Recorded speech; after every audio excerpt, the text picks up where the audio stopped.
আজকের এই গল্পটি একটু ভিন্নভাবে উপস্থাপন করব আপনাদের সামনে। কারণ হচ্ছে এই গল্পটি একেবারে ভিন্ন রকম একটি গল্প। বাস্তবমুখী একটি গল্প। এটা শুধু গল্প নয়, একটা ভৌতিক কাহিনী।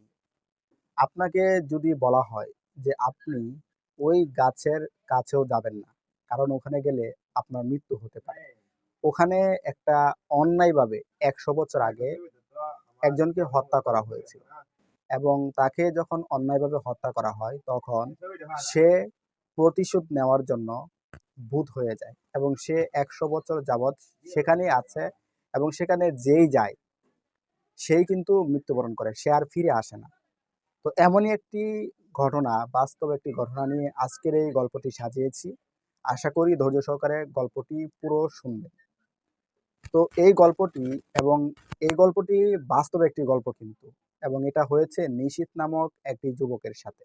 তো নিশীথ কিন্তু ছোটবেলা থেকেই সে অনেকটা সাহসী ছিল। আমি কিন্তু গল্পের মূল জায়গায় চলে এসেছি।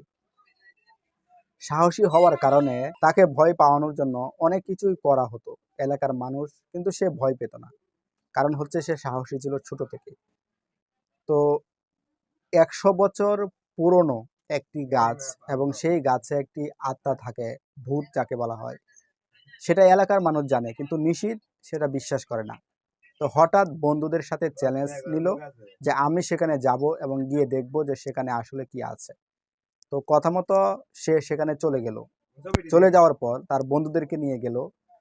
তো বন্ধুদেরকে নিয়ে যাওয়ার পর কোনো বাতাস নেই, তারপরেও গাছপালা লড়ছে, এক অদ্ভুত আওয়াজ আসছে। ভয় পাচ্ছে নিশীথ, কিন্তু সাহস তার বুকে আছে। তার বন্ধুরা ভয়ে কিন্তু পালিয়ে গেল, সে সেখানে দাঁড়িয়ে রইল। তো হঠাৎ গাছের নিচ থেকে একটা ভূত বেরিয়ে তাকে বলে, তুমি এখানে কেন এসেছো? আওয়াজটা খুবই ভয়ঙ্কর। তো নিশীথ ভয় না পেয়ে বুকে সাহস রেখে সে উল্টো জিজ্ঞেস করলো যে তুমি কে, তুমি এখানে কি করছো? তো ভূত সে হেসে এবং ভয়ঙ্কর আওয়াজে বলল যে এখানে কেন এসেছো? এখানে যারা আসে তারা কখনোই ফিরে যেতে পারে না। তো ভূতকে আবার যখন নিশীথ জিজ্ঞেস করলো, কেন তুমি এটা কেন করো? তখন সে বলল যে অন্যায়ভাবে ১০০ বছর আগে আমাকে এখানে হত্যা করা হয়েছিল।